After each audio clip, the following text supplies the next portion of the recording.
They accused Jesus of being a traitor to Rome himself. They said that he claimed to be the king of the Jews and that he challenged the authority of Caesar himself. This is a crime that is worthy of penalty of death. And if Pilate didn't crucify this man, then he would be seen as being no friend of Caesar's. I was there that day when Jesus entered that room. From the moment he stepped into that room, I knew there was something wrong.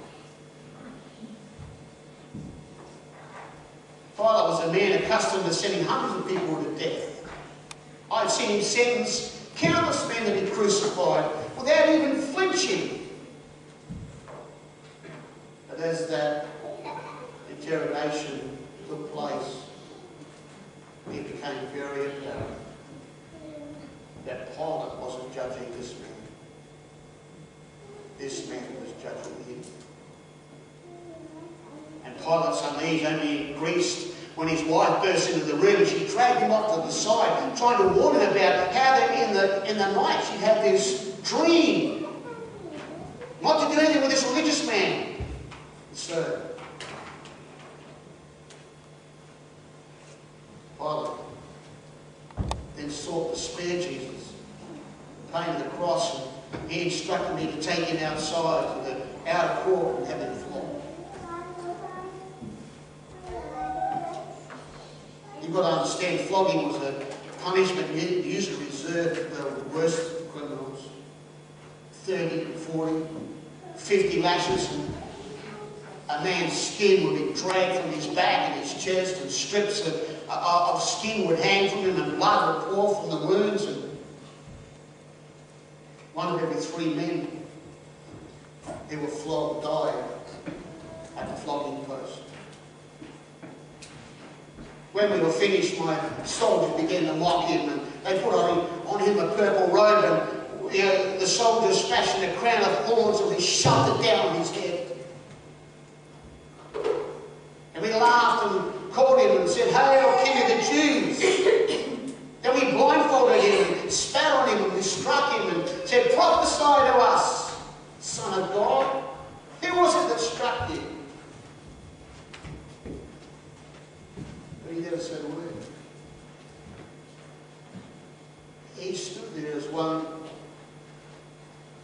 having authority, as someone who had power. Finally, I brought him back to Pilate, and Pilate, thinking to gain the sympathy of the crowd that day, trying to change things around, led this man before the people and said, what do you want me to do with this man called Jesus? What do you want me to do with this man called Christ?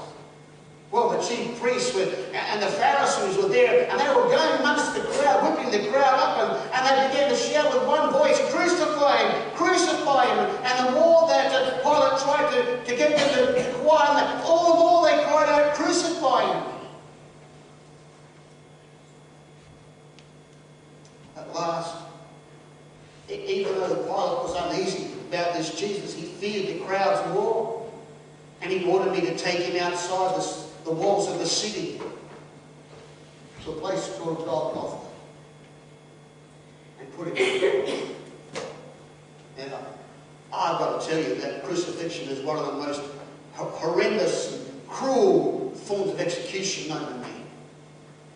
It used to be that as Romans, it was for the common soldier to put prisoners on the cross, but they soon discovered it was so demoralizing, to the soldier that they finally took to selecting one of certain men, a hit squad, who were the executioners.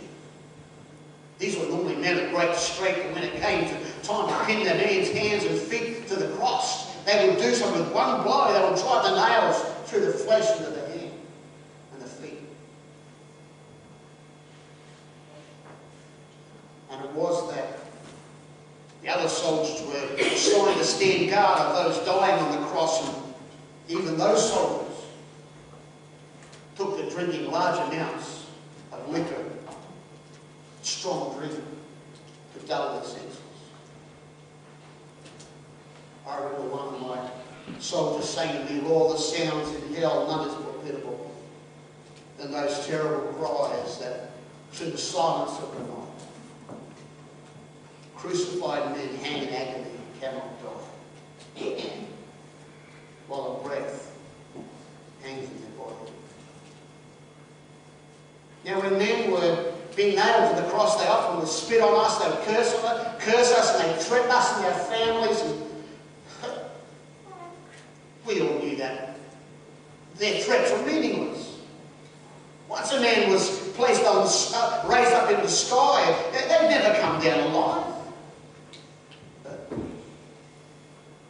Jesus,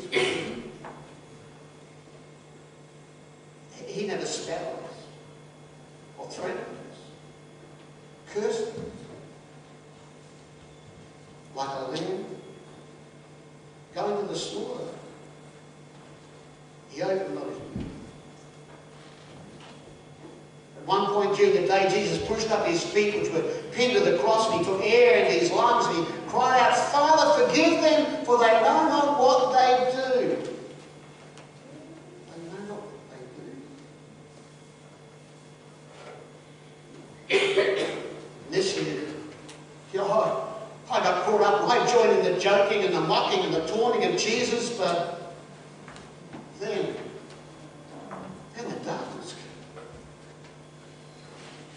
You've got to understand, this is noonday, and the sun should have filled the sky, but instead darkness came down like a shroud over the whole scene, and the crowd began to scurry away, and even my own soldiers who stood with me began to shrink back from the cross. And for 3 hours, darkness reigned on the earth, and at last Jesus pushed himself up again, and with one last breath he cried out, "It is finished!" And then he died.